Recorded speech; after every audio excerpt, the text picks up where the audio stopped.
Advisory Committee agenda meeting today. Today is August the 5th at approximately 8:40 this morning. I'd like to start with taking roll call. Raymond Camilo. Gabriel Castillo. Here. Elizabeth Flores. Here. Maribel Garcia. Here. Judith Gutierrez. Here. Omar Minhas. Mr. Minhas has to be excused. I have to. Mr. Salo Otero. Present. Marisa Ramirez. Present. Magali Rodriguez. Now we have two of our members who are asking for excused absences, which is Mr. Omar Minhas, he is out of town, and Ms. Magali Rodriguez, she has a work issue, so they're asking for an excused absence today. You can hear me? You need to speak a little louder because of the panel. Okay, I will. I'm sorry. I can hear her, but she's very light. Ready? This is mine. So we have two members, Mr. Omar Minhas, who is out of town, and Magali Rodriguez, who has a work issue. They're both asking for an excused absence. Do we have a motion to excuse our members? I move that we excuse the members. Second.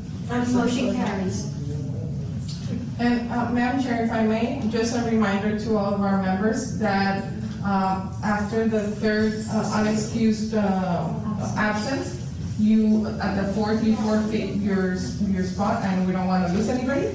So if you cannot come to the meetings, even if you text us right before the meeting, that counts, just let us know that you can't attend, and we'll pass it on to the chair as excused. Thank you. Madam Chair, can we open with a moment of silence? I hear we can't say invocation. Yes, sir. But Absolutely. to open with a moment of silence.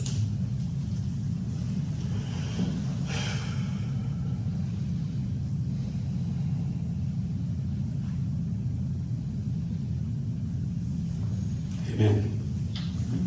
Thank you, Mr. Otero. Moving on to the approval of our minutes from the July 1st meeting, which is on page 2. I move that we approve as stated here. Second. Motion carries on the approval of the minutes. Do we have any public or citizen comments to bring to our meeting today?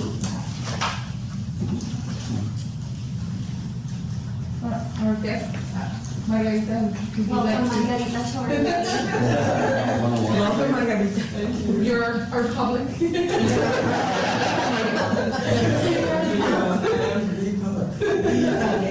Is this where I can announce an event, or? Yes. Are we- Yes. Yes, no. Okay, well then, on Thursday, September 16th, we will be hosting an in-person event, I hope, depending on how things progress around here, at our Border Heritage Museum. It's a 16 de septiembre fiesta featuring the ballet folklórico de Gabriela Mendoza Garcia. They'll be performing out there on our patio, and then we're going to show a video that was filmed with her group at different historic landmarks in the city. It's a very beautiful video. I invite you all to come. It'll all be outdoors, and we do encourage masks. Thank you so much for that information. 7:30. How beautiful. And where is it going to be? At the Border Heritage Museum, it's right in front of the American Legion. Oh, Any other questions? Who made the video? We do. You did? Oh, that's wonderful. Yeah. I hope you, afterwards, you'll keep playing it Yes, somewhere. it's been playing on our Facebook page, Oh, not okay. in episodes. Oh, okay.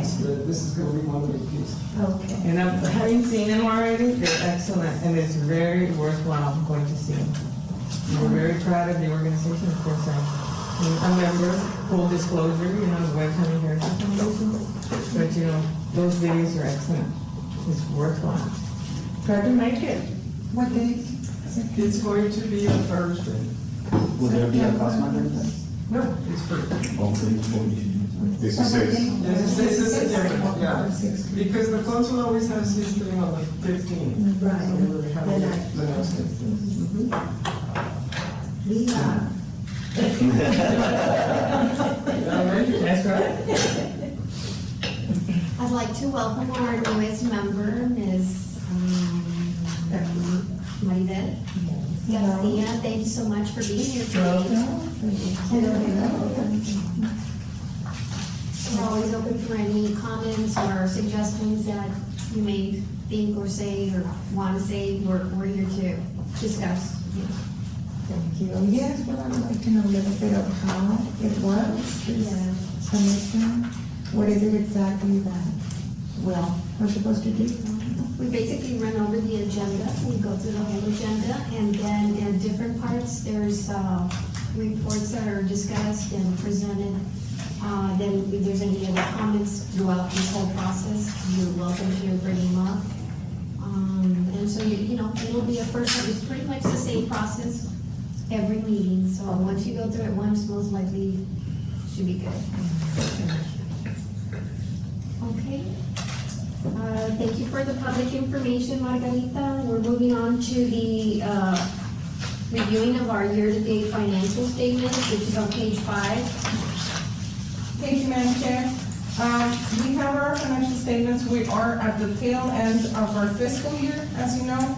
We're just a month away. We're trying to wrap up all the projects that we have. This year, as you know, we try to be very cautious about expenditures. We wanted to make sure that we were getting the hotel occupancy tax to balance our budget, and so we wanted to make sure we were not going over. In page 6, you can see our the collections for the tax collections, and we continue to be on the positive side. If you see, we have the 3 last columns, which is the projection, our updated projection, and then the actuals to date. So we have been reviewing the numbers to make sure that we're also in the positive. And this is very important information. We're basing our budget for next year, which we're right now, the city is in the budget presentations and during the budget workshop. And so I'm ready to present to council if necessary, but we're basing our budget in these numbers and making sure that we're not exceeding the collections and what it's saved, because we've been very, very frugal the last few years, so we have money in the bank. It's looking very good. Y'all did a very good job. I really have Thank you. to congratulate you. Thank you. Those projections you really did, because, you know, it was such a, you know, Weird. unknown, you know, what was going to happen from month to month. You know, there were just things coming up that, those big unknowns is what affects your budget, you know, the taxes, you know, for the hotel motel, and it's, so, you all did an excellent job. Thank you. And definitely I have to give kudos to my team, because whenever I brought it up, we need to cut, everybody was open to ideas, working with the agencies, working internally to make sure that we were in line. Did you already make the presentation to the budget committee? To the council, no, sir, not yet. We're on the 3rd day, and they usually start with a bigger department. There's times where I haven't had to present. I'm going to have to. Sometimes so the way that it works is there's a list of departments that for sure present, which are the enterprise departments and the bigger ones, like parks, like Water. utilities, all those. And then there's a group of departments that we're like, we're ready, we're prepared, but it's to council to request if they want to see a presentation or not. They have the presentation, they have the packet, they have all the information, but the time might not be right, or they might not have any questions, or we might not have any asks, because that is a big element. There's departments that have specific asks beyond the budget, like personnel or like capital improvement projects. In this case, we don't have anything beyond our budget, so we might not get called to present.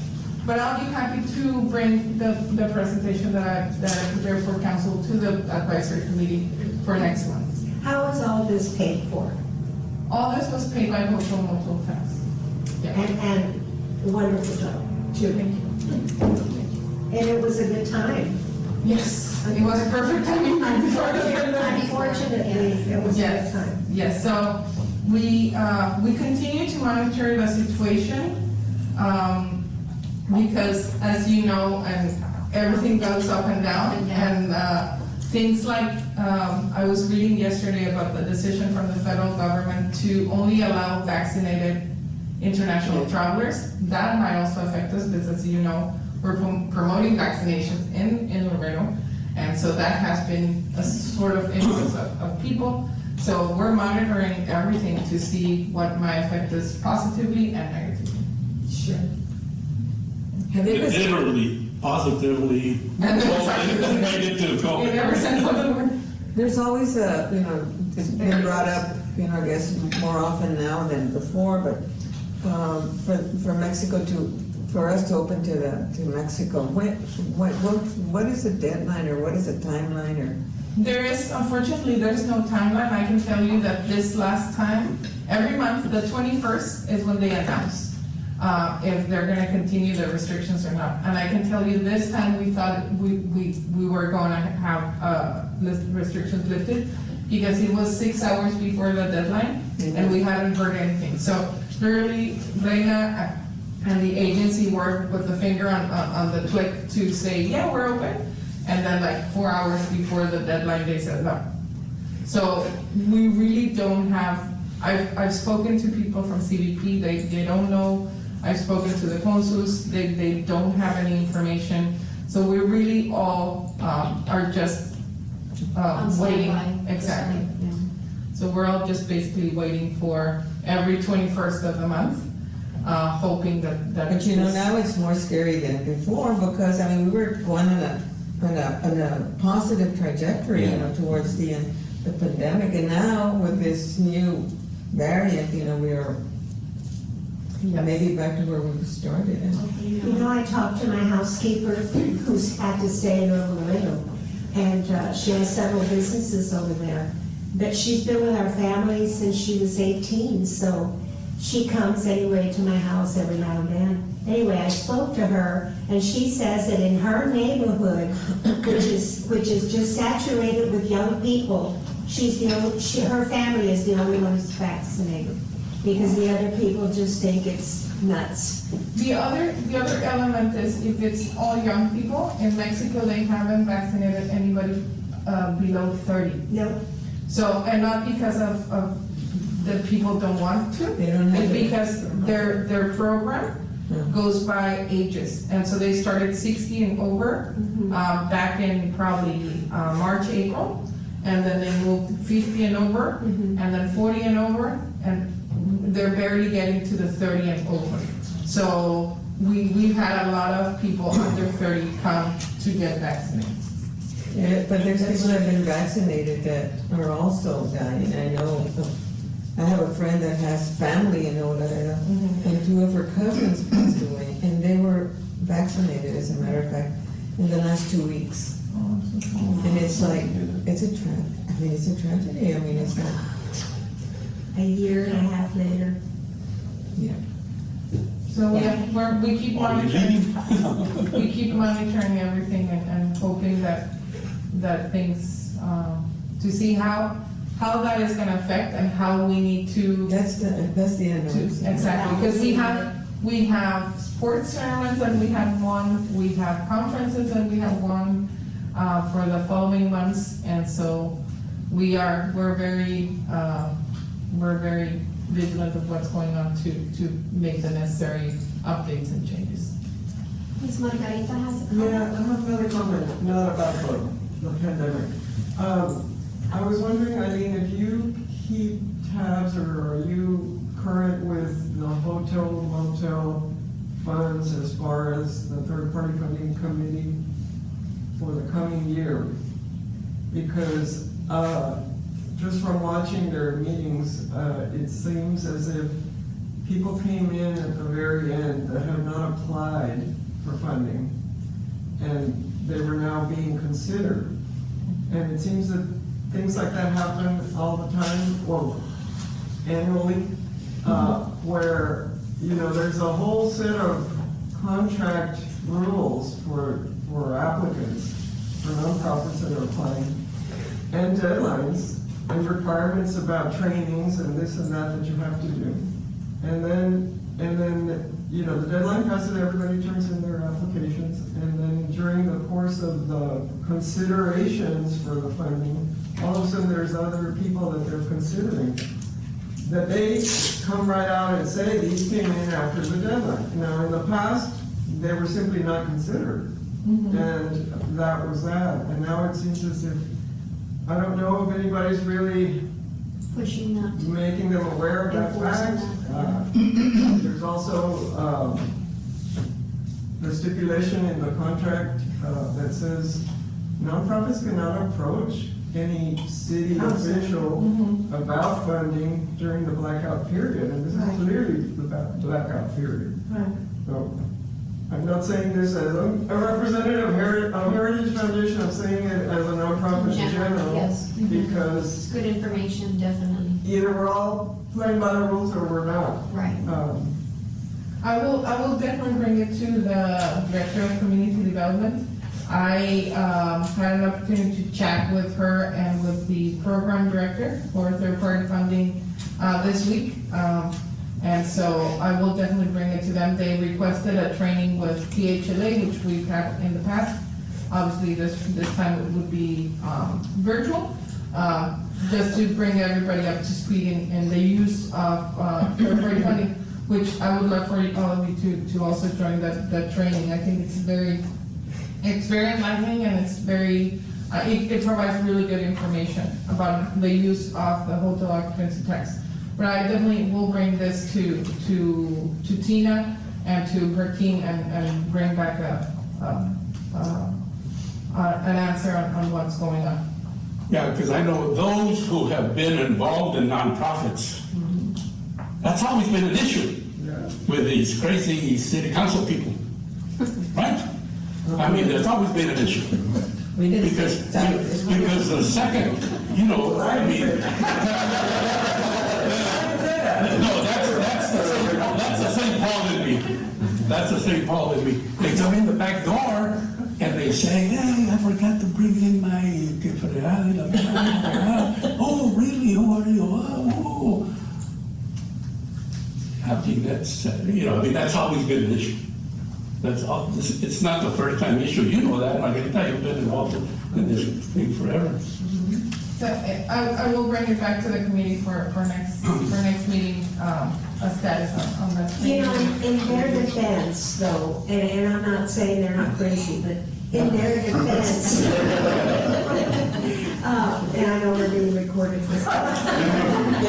In their defense, sometimes people just approach them, and they don't want to get into it or say anything, and they say, well, come and make a presentation, and then that's all. Because, they're elected officials, they don't want to say, no, it's too late, go away, kind of things like that. Because I just from experience, I know that has happened in the past. So just in their defense, that might be what be happening.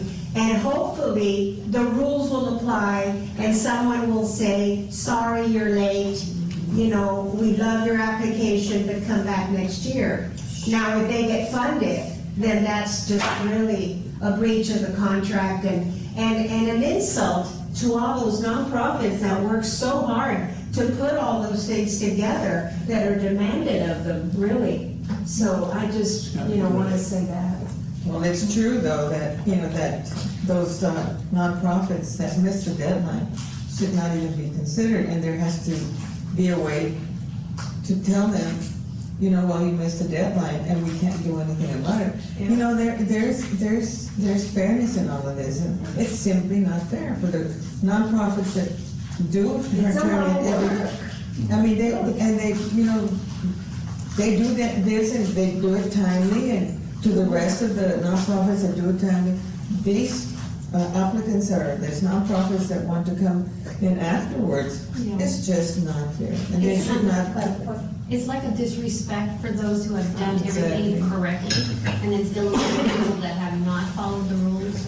It just makes it really more, it's very disappointing for those who have done it on time with the applications, and so. And It'll then, probably But the stress thing them. is that, with the pandemic, I hate to tell you all, but get ready because you're gonna see more organizations lining up. Already, I've heard several that did not apply at all, but they want money because they didn't get their PPP loans forgiven, or they didn't supply that on time either.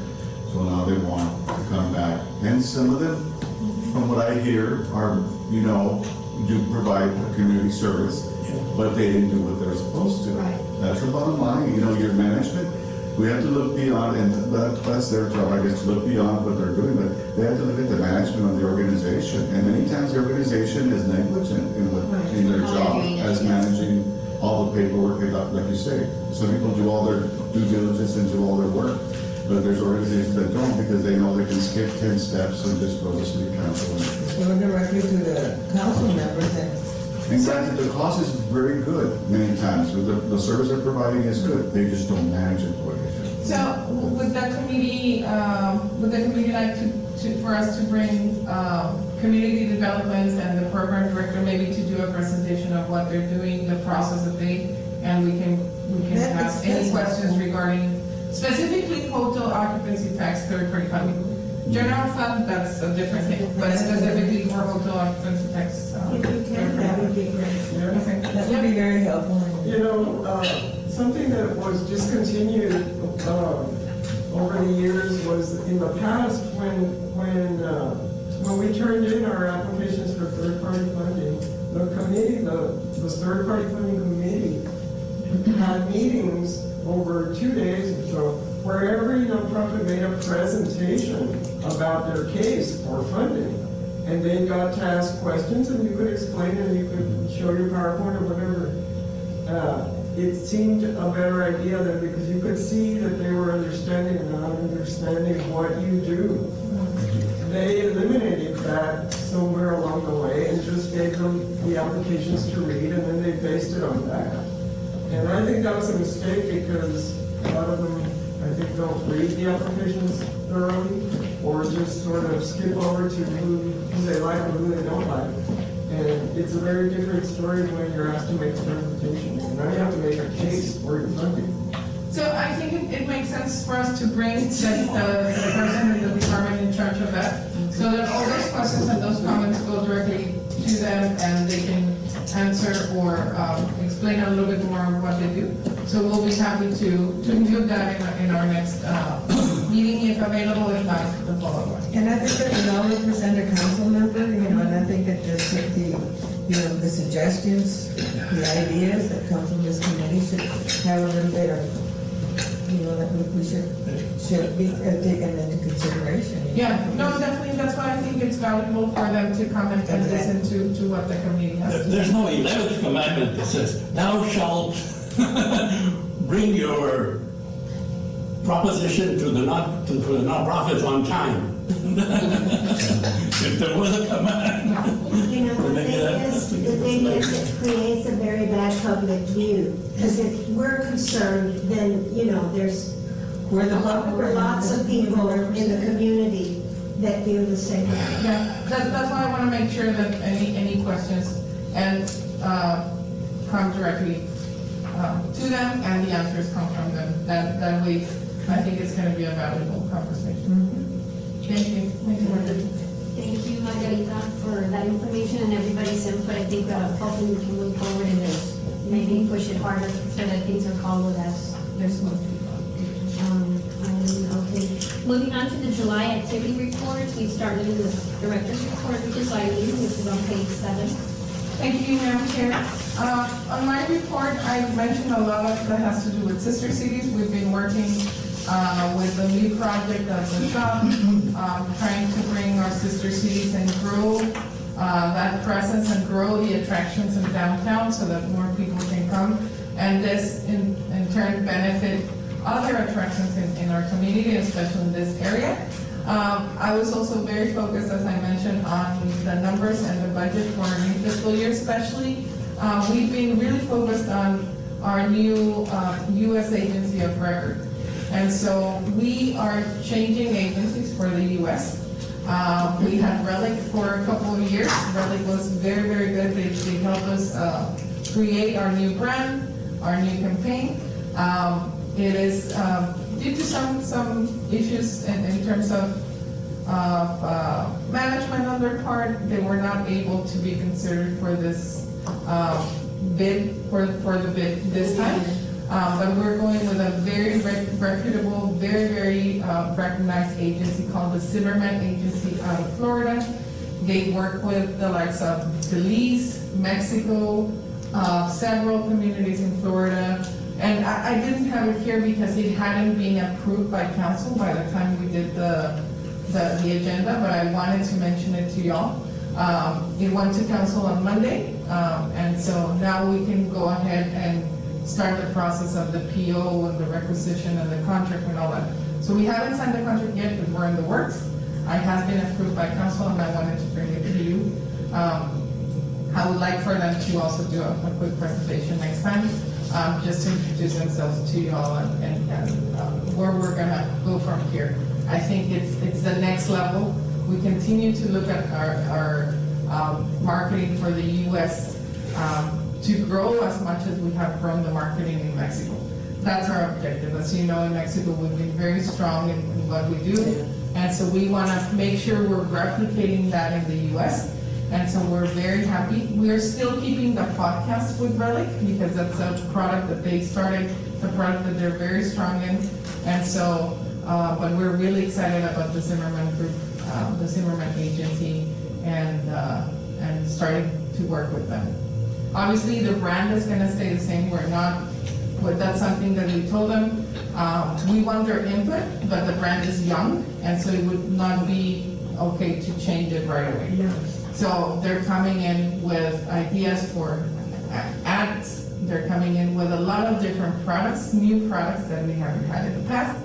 So we're really excited. And what roles does the sport play in that? Like, do we get to be at those meetings at all? What When you're talking to consultants? we can bring them for a presentation. We can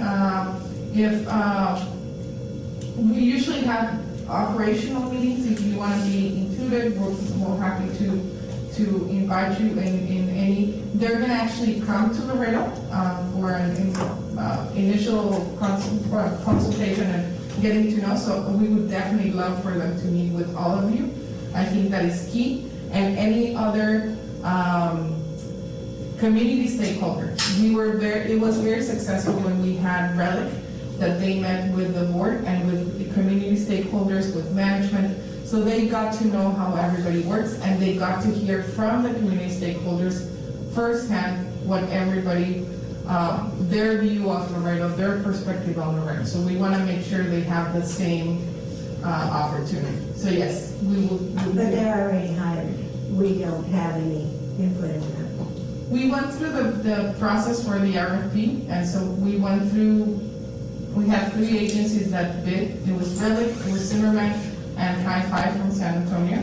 Of those agencies, Zimmerman provided the best services at the lowest price.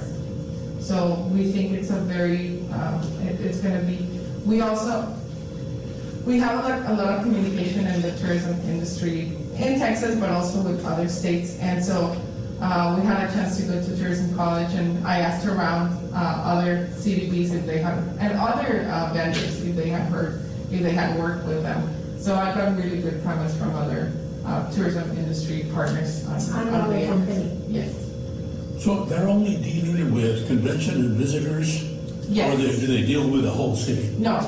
This is Just convention and specifically visitors. for. And how much will convention and visitors pay this group, Zimmerman?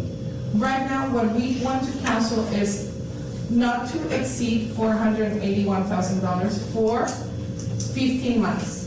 15 months? What that means is we still don't have the specific of the add-ons. We know what the general contract is gonna be, but we're adding, they have some products that we wanna see, they have some new products that we would like to bring in. And so we're working with them. We haven't finalized the contract with them yet. We're working on the numbers to see what's gonna work best. Yeah. A question just popped up. Is there a convention and visitor bureau in Nuevo Laredo similar to this? Yes, there is, and we have a good communication with them. I actually was invited as a speaker to the state convention a couple of years ago, and I had the opportunity to Tamaulipas. the Tamaulipas, which was hosted in Nuevo Laredo. So Nuevo Laredo, my counterpart from Nuevo Laredo invited me as a speaker. We have very good relationship. Just in April, we did a presentation together to the binational, the Laredo's binational group.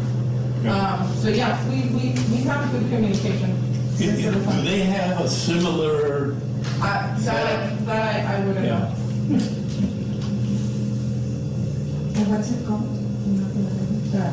La Oficina de Turismo de Nuevo Laredo es parte del municipio.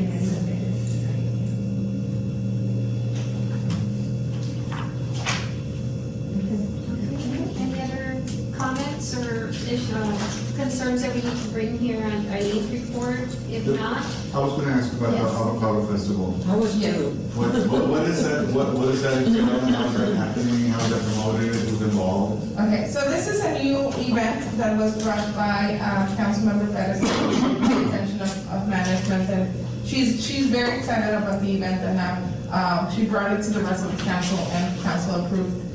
This is an event because we have gotten so many companies that are coming to Laredo through economic development, our economic development department, that are coming to Laredo bringing avocados to the region. That the idea is to highlight that new business. And so there's two components to that event. One is gonna be on Friday, and it's gonna be more of a networking business portion of the event. Teclo is in charge of that one. And so the idea is that companies that are already here in Laredo, in the international trade with avocado, meet with other companies that might have similar services or that might provide services to them, some sort of networking for the industry. And the other part is gonna be a family festival. So we're gonna have that on Saturday there at Unitrade Stadium. There's gonna be food, music, Avocado fights.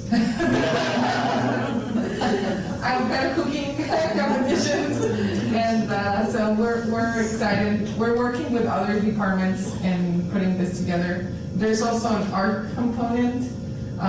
We're working with an artist on a potentially a giant avocado that's going to be at the airport. So it's all about and it's featuring the avocado as part of our new line of business. Thank you. I was going with the comment that When I go back, I was looking at the San Mateo Tenco Estado de Mexico. I got to meet the owners. I had a meeting the day before yesterday, so I'm very excited because they're bringing ladies footwear, foods, everything. So Yes. very nice people. Yes, no, definitely. This is a big, this is gonna be a great addition. We got good coverage in the paper too. Yes, yes. Yeah, let's see what's up. So, and just to add to what Ms. Garcia is saying, we have the current mayor of San Mateo Tenco, some council members coming, and we had, the following week, we had the mayor-elect of San Mateo Tenco coming, and then we had independent footwear, companies coming also, so. We're very excited. We have the whole I got enough organization. clients, so I'm very excited too. I don't know if you have any additional questions or comments on my report? moving on to the Assistant Director's report, which is Joel Vasquez, which is on page 9. Morning, Madam Chair. My report is on page 9. This week and last week, we hosted the Pony World Series. We had a total of 12 teams, 6 for the Bronco and another 6 teams for the Palomino. And they had their events there at the Unitary Stadium and at the Freddy Benavides Complex. And then starting this week, today, they start the USA Boxing Texas Championship Boxing Tournament will be this week as well. So we have a little bit over 200 boxers that are coming in from pretty much Austin, Houston, San Antonio, the Valley. There's very few from Laredo, but most of them are from out of town. So we're really excited. It's going to be a 3-day event. It's a little bit different because of the COVID protocol that the USA Boxing has. They normally have one big coaches orientation meeting that we normally go and we present. This year they're breaking it down per day. Boxers and coaches were only going to be coming in the day that they're gonna box. So instead of having one big one, they're going to have it three orientations. They start everything tomorrow. All the weigh-ins they start this morning, but the bouts and everything will be tomorrow. So we're really excited, so they're taking a lot of the protocols, and we're hoping it doesn't affect anything. But those are the 2 big things that I wanted to highlight. I'm not sure if anybody else has anything any questions in regard to my report. A question on the boxing, will there be a crowd? Yes. People will be, it's not like the Olympics. Yeah, they could, they're sending tickets, so you can purchase a ticket. I believe it's $20 or $23, and you'll be able to go and be a spectator and watch the boxing matches. It's inside the arena. It's at the arena, yes, yeah. And they have 2 rings, so they'll have simultaneous bouts at the same time going on, so that's gonna help a lot. But they're really taking trying to minimize the boxers interacting with others only when they're gonna bout, just because of the whole COVID situation. So the arena has set up some stations where they warm up, and if they're about to bout, they're in that area, and then they get close to fight, and then from there they go in. So I kind of isolate them as well, just to make sure that they don't get sick. If they get tested, they have to get tested. They have to bring they have to do all the protocols that the USA Boxing is What about. about the audience? The audience, I'm not sure what's the protocol in the arena. I think The arena is taking the proper safety precautions. We're actually, I was talking to Juan yesterday, they're gonna provide face masks to anybody that doesn't have one and is willing to wear one. Obviously, as per the state, we cannot mandate for people to use them, but they're gonna be available for people to wear if necessary. And as per management and the arena, they're taking all the necessary precautions. Because, we want to avoid this becoming any sort of issue. What about the security going into the arena? Are there metal detectors there? Yes. Yeah. You sure? I've always been. Because, wait a minute, Unitary Stadium, they brought this. They don't. And I took someone with me that had never been to the game, and she tells me, I'm surprised, no metal detectors, nobody checking it, nothing. She was shocked. There was 3,000 people in the stands, and nobody checked these. The arena does have all of this. I'm just telling you, and Something to look for. you're right. I mean, that doesn't sound very comforting, and it doesn't sound very safe. No, this one they have metal detectors. They have police officers on standby. So yeah, they take it pretty seriously. The Devils game, they have police officers there, but nobody checked them in. Nobody checked people coming in. But in terms of this specific event, I will bring that to the stadium. I mean, you guys, not talking about just guns, right? Yeah. You're talking about knives. Yeah. No, for this, and Weapons. we'll bring this to management of the stadium.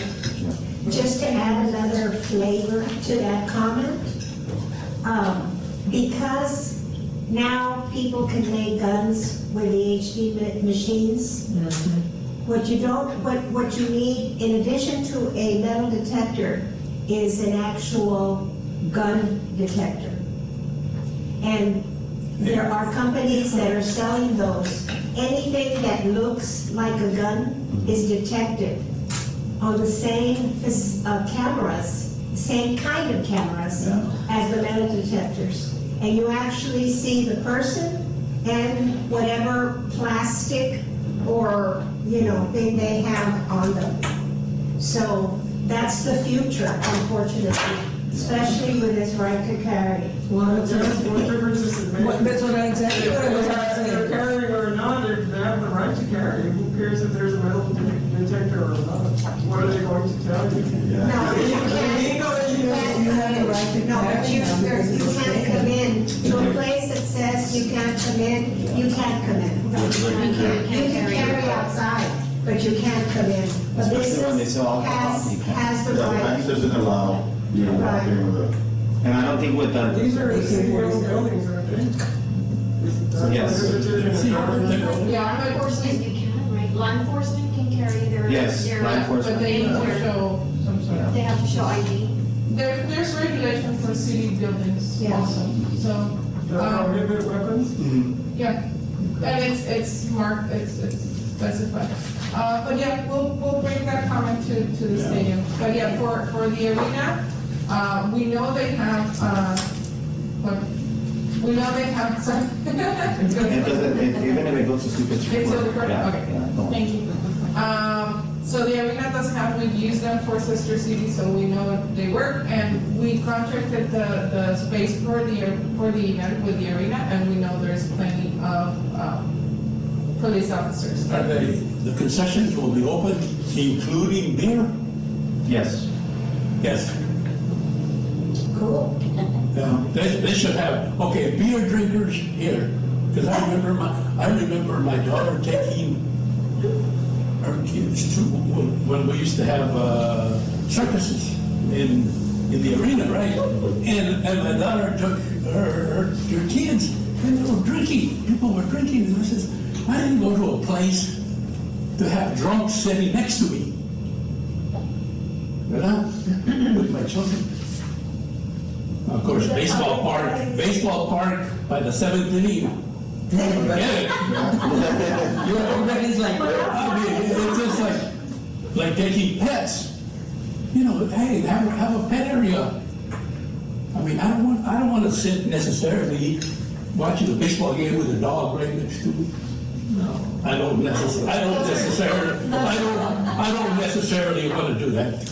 A lot of things are like personal preference, so it's on an individual basis. If you like that or don't like that, there's Yeah, but there should gonna be, a little bit of you know, and then they start vaping. I says, you know. It is what it is. Yeah, but you put them where they belong, with them. No. I have the same right to sit here with, you know. They do it with smokers, but they can't do it with drinkers. okay. Thank you all. Any other comments? If not, You mentioned something on Puerto Rico activities as Yeah. the work of the booths for the USMCA summit. What exactly are you providing? So this one is, this is the, kind of like the new NAFTA, which is the United States, Mexico-Canada Association. So basically they have, there's an event in San Antonio, and so we register the city as a port. So I'm coordinating with the whole team who's gonna be going, the booth. We're gonna have an island. This is the first event that is happening here in the US. These organizers are from Mexico now, which is a big publication from Mexico. And they've done other events that we participated, like the aerospace event, the Mexico Auto Industry Summit in Leon, and then the last one that they had was in Monterrey. So they're the same organizers now. This is the first event that they moved to the US. So obviously, because we're the #1 online port, we want to make sure we're there. So we hired We contracted an island, so we're gonna have a booth there by where they're gonna have their conferences.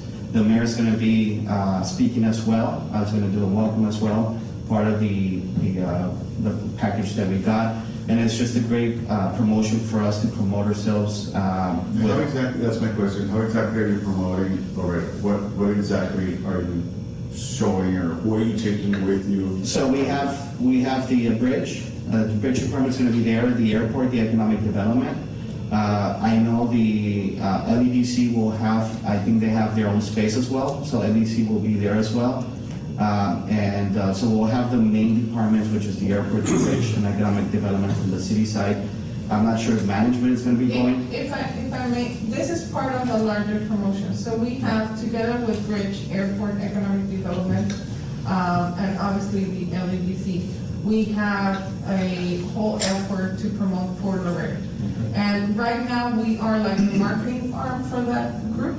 Right now, as of yesterday, there was, well, not as of yesterday, but there's a person being hired by the Bridge that's gonna be the marketing manager for the port.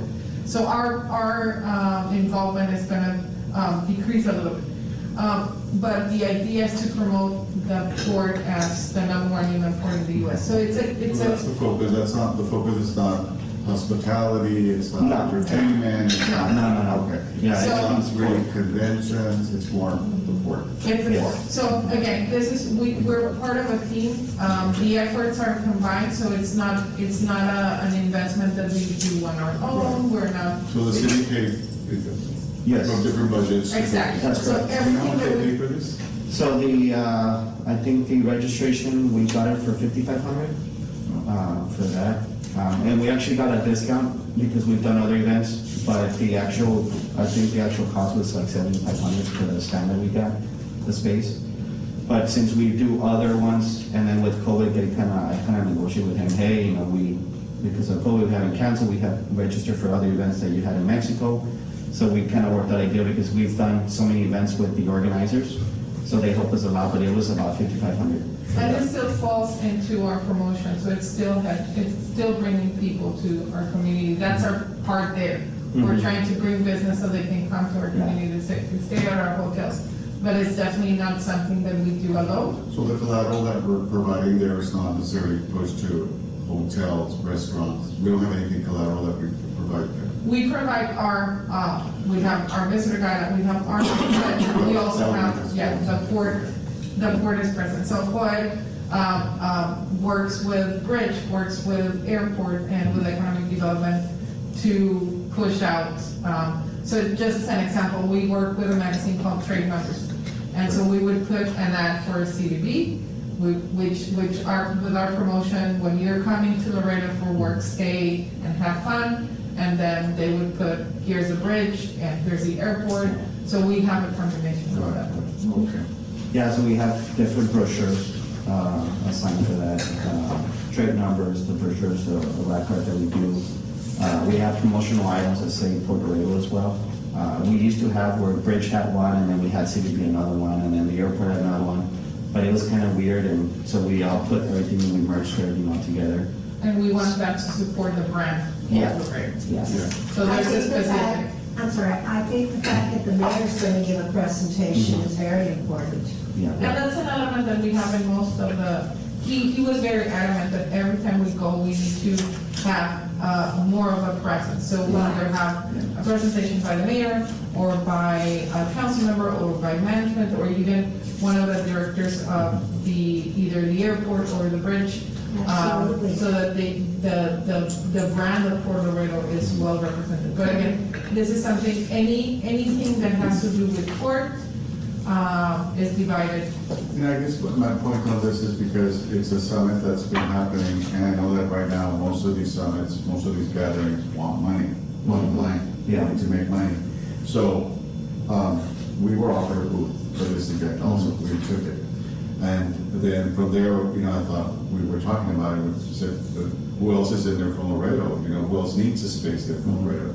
And then because there are people coming, like you say, from all over, well, we want to promote Laredo every opportunity we Yeah. can. So then somebody asked me, said, well, do you have stuff from like the city that we could put there? I said, well, let me find out. And that's when I found out. That's when I found out the city had a booth, and I had But now you're explaining it, and it makes a lot more sense that you're covering a lot of ground, not just CBD or. Exactly. Yeah. But, you know, back to hotel motel, you know, it's very important for hotel motel, I don't know how involved that is, but, and restaurants. I know the chamber has started their own restaurant association, basically because of that, because of they're suffering financially, you know, and they want to bring anything from the States. Yeah, we're not depending on Mexico right now, we can't, so we have to think outside the box. And I guess that's where this comes in also. So we were actually offering, you know, restaurants to show their cards or brochures, you know, restaurants that we know, and put them on our booth just to promote them.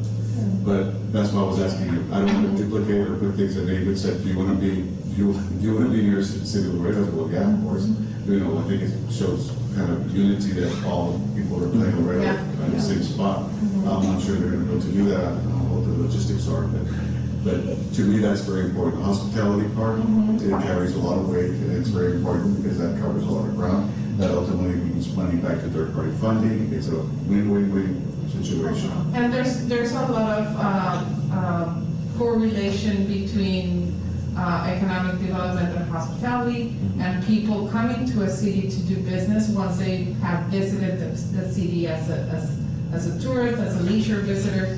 There's a big correlation between that and actually deciding to close a business in that community. So we totally agree. I echo Gabriel's people. We have relatives in Corpus Christi. They love to come to Laredo. You know why? For restaurants. They always say, hey man, Salo, there's no place in Corpus Christi. This guy went to Cosmos and he ordered a sandwich of pastrami. He's from Missouri. He's a fisherman in Corpus Christi. Works for A&M Corpus Christi. Microbiologist. He says, this is the best pastrami sandwich I've ever had. And I've had one in St. Louis, and I've had one in Corpus Christi, and I've had one and he says, man, sometimes we want to go to Corpus. And he says, no, can we come to Laredo? Well, and that's, the point here is that basically that our local economy is based on a lot of mom and pop restaurants. And that was also an issue when it came down to PPP loans. Because a lot of these people don't have, you know, accountants that just turn over the paperwork. So we saw the difficulty there, we saw their plight, and a lot of people didn't get their money because they didn't have prepared statements and things that they were required. And, you know, quite frankly, that's another that we're working on is trying to help people, you know, entrepreneurs, you know, I guess the mom and pop entrepreneurs with that type of work, because they don't survive these type of things like a pandemic. You know, they don't know how to manage, you know, how to negotiate a rent, and just something as simple as negotiating a lease. They can't. Well, when you're stuck with a lease, I mean, you're stuck with a lease. Yes, That's the worst that's what thing. Laredo Main Street did for a lot of the downtown businesses. We actually, you know, filled out the forms for them or helped them fill out the forms and get that was very important for us to do. And last meeting, you don't know this, but I mentioned that the food company, Laredo, what is it? Taco company. Yes, that has the stripes. They brought all their managers here because now they're expanding all over the United States. They brought all their managers here to learn the food and the flavor, right? The food and the flavor that is generated from the cooks here because they've lost it. They've lost it in other places. So it is, Laredo, the food is. And now that you mentioned that, like, that was featured in the bucket list. Yes. The Texas bucket list. Yeah, they've been showing that. It was a real good report. It was I mean, it a went good- on, it was like a good long report. Yes. And that's important to mention that when people say, well, Laredo is not a destination, a destination doesn't mean we need to have a beach, or doesn't mean we need to have a park, We like have a Six culture, Flags. we have a culture. We and have we a culture and we have a history and we have a culinary heritage that it's amazing. Yes. And so that is something that again, somebody yesterday told me like, well, there's nothing to do here, and I just chose different colors. But it's that makes us unique, is that culture, is that heritage, is that history, and is that food. Culinary offerings attractions are big here in our community, so that's very important part of it. Thank you. And I think that was one of the great things about the What Kind of Heritage deal. I really enjoyed that whole campaign because you really highlighted the restaurants. Yes. I mean, that was great, that marketing. The combination of those two big attractions. Was our alternative to Founder's Day during the pandemic. And Well, there should be a good, yeah, no, it worked out very well. We were hoping to grow it and, you know, hoping that the city will support that even more as an actual annual event for outside of. It is. That's the perfect combination of two big attractions. Yeah. A tourism attraction, yeah. IBC has a new one. You can bank on our food.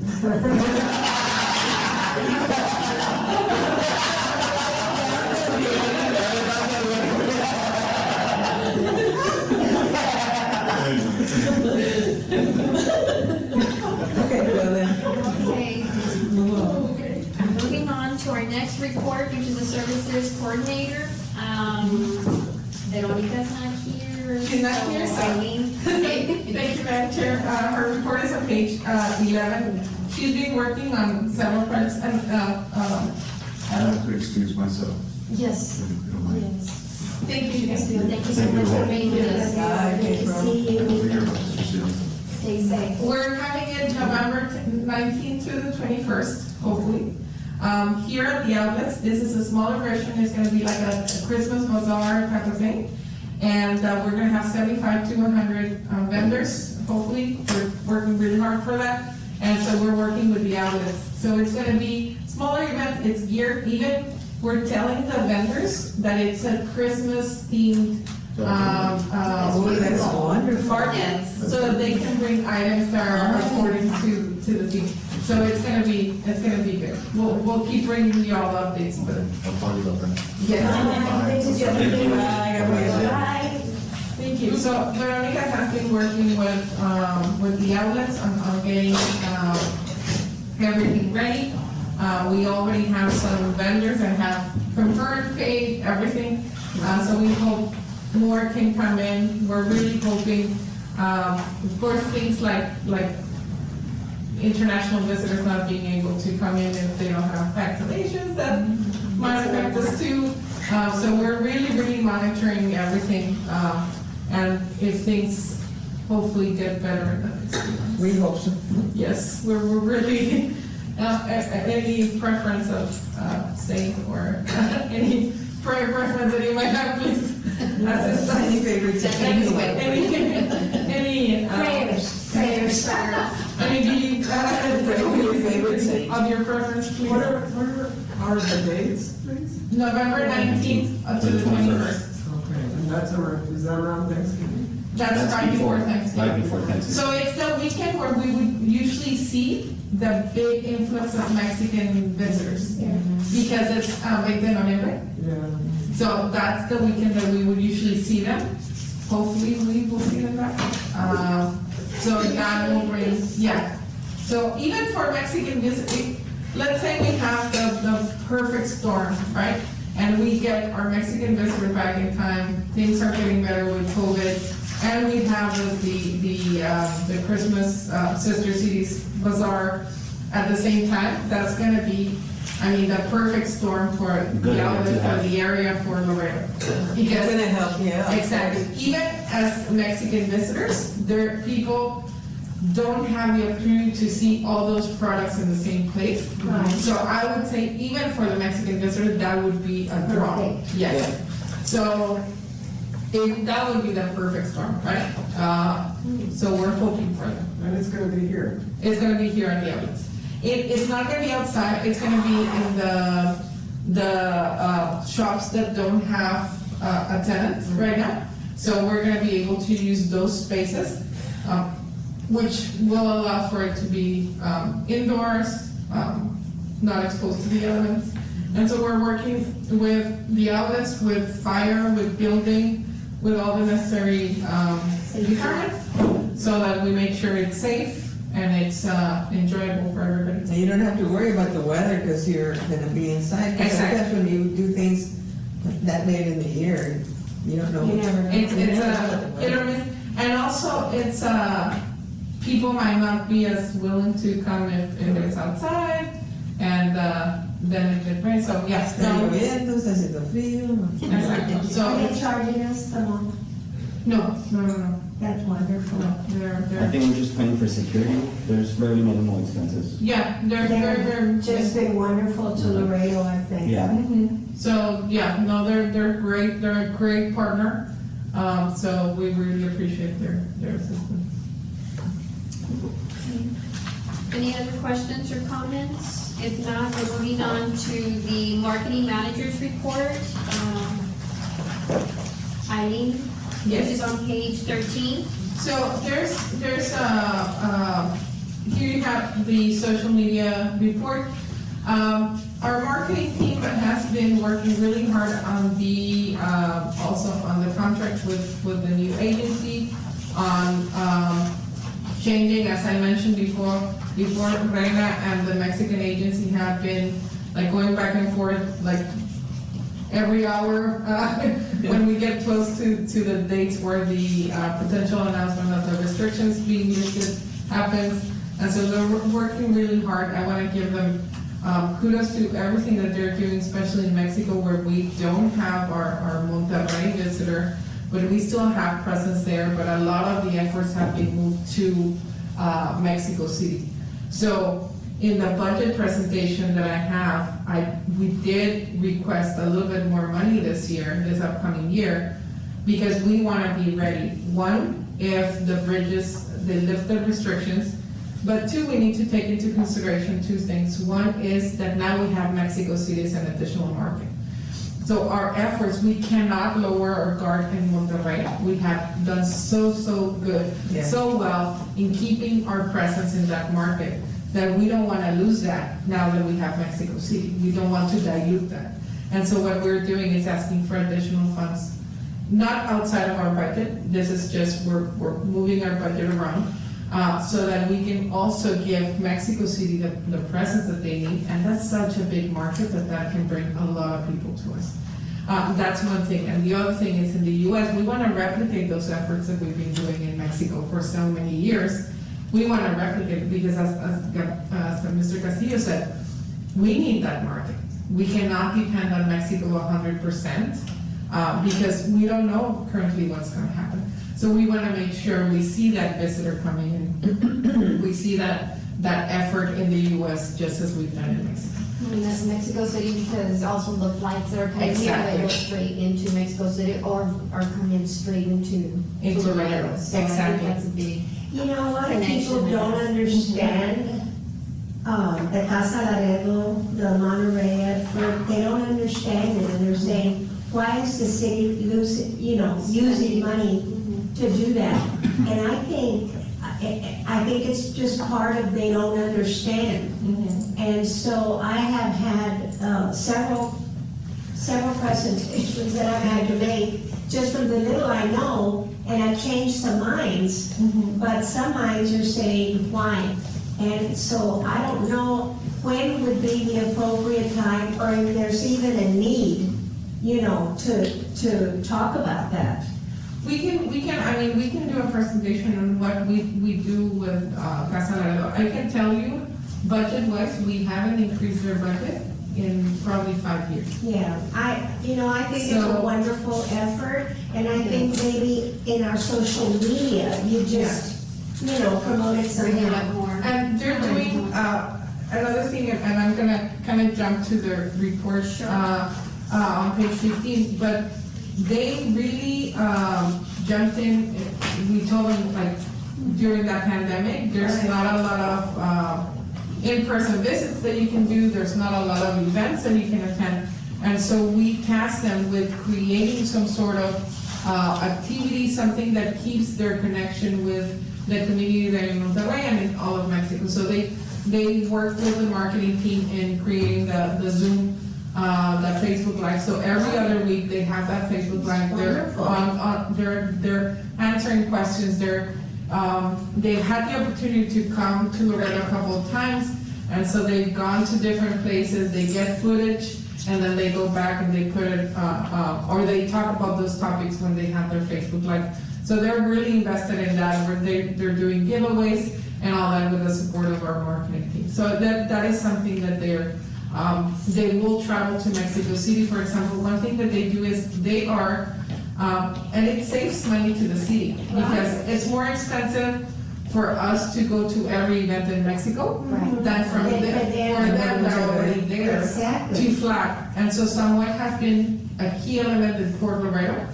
Joel doesn't travel to Port Laredo events in Mexico. That's Samuel. And so Samuel pairs up with economic development, with bridge, with airport to go to those events. Joel is focused on the events in the US, for example.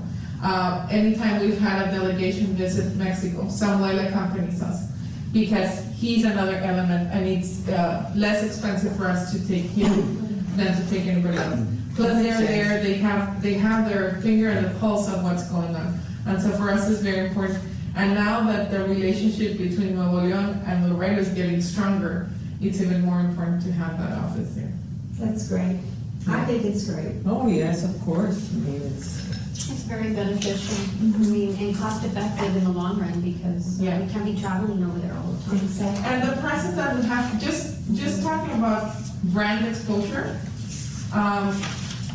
the offices for other communities have closed. And that, for example, I'm going to talk about our closest competitor, which is McAllen. We had offices in front of each other.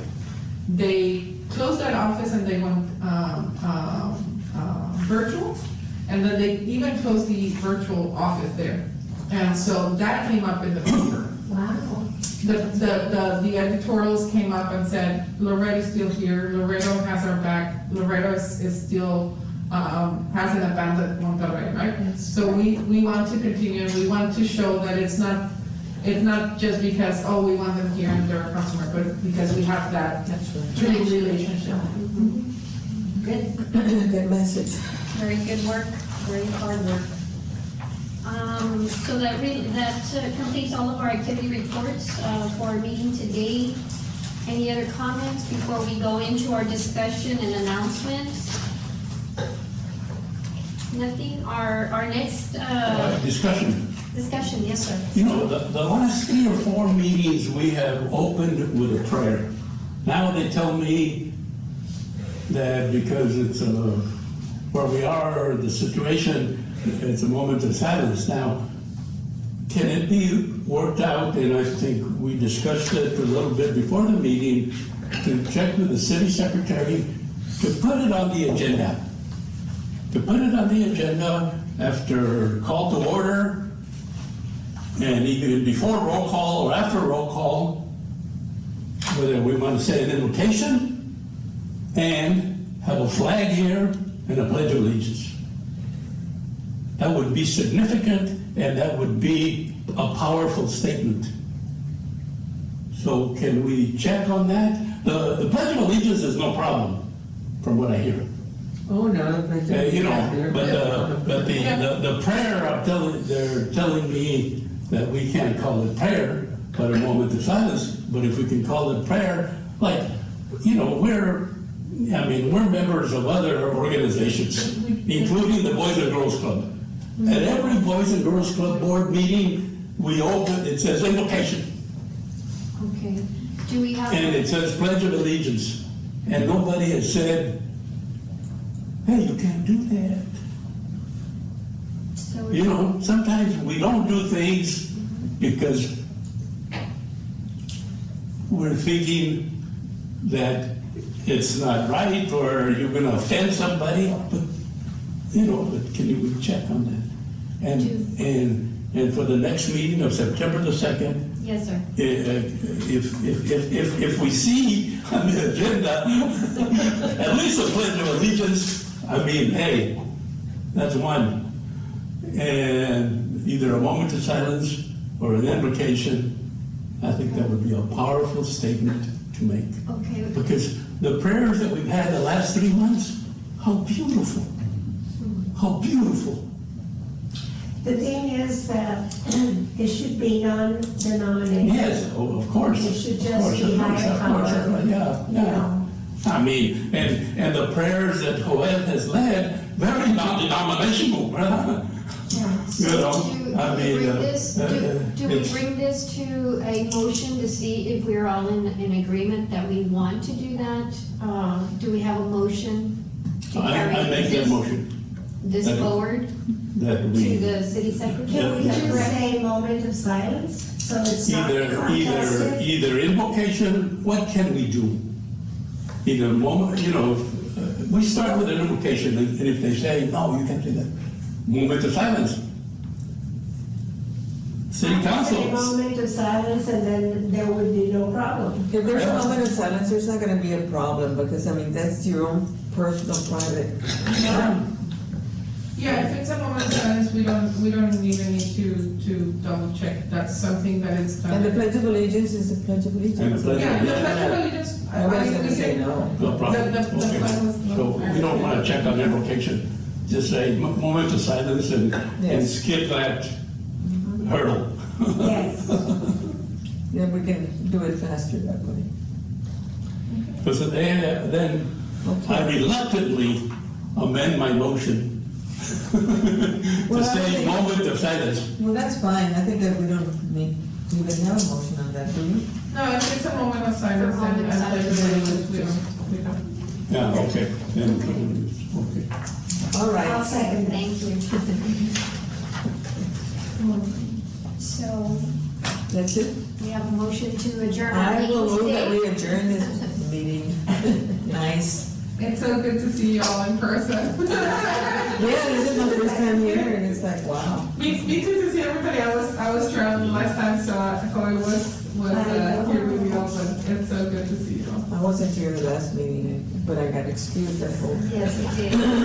Thank you. It's very Yeah, nice second and motion. secure and. Do we have a second motion? Before, We were doing it online, so we were doing it, oh, but before, Yes, yes. but before, WebEx. Before we were at the old. Well, yeah. At the old. so I think, did the motion to adjourn already I pass? haven't gotten a second. Second. Motion carried.